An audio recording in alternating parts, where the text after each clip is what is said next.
రాయలసీమ రంగస్థలి అధ్యక్షులు గుండాల గోపీనాథ్ రెడ్డి ఆధ్వర్యంలో మాతృశ్రీ తరికొండ వెంగమాంబ వర్ధంతిని ఘనంగా నిర్వహించారు. శ్రీవారి పరమ భక్తురాలైన మాతృశ్రీ తరికొండ వెంగమాంబ 207వ వర్ధంతిని రాయలసీమ రంగస్థలం ఆధ్వర్యంలో ఘనంగా జరిపారు.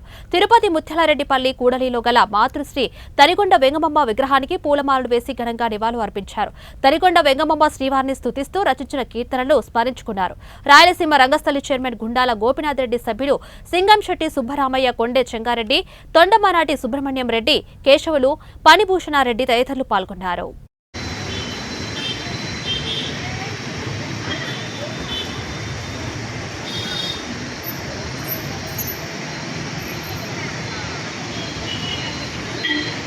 శ్రీ తరిగొండ వెంగమాంబ గారి 207వ వర్ధంతి సందర్భంగా రాయలసీమ రంగస్థలి కళాకారులందరూ కలిసి ఆమె విగ్రహానికి పుష్పాలంకరణ చేశాము. వెంకటేశ్వర స్వామికి పరమ భక్తురాలు తరిగొండ వెంగమాంబ గారు.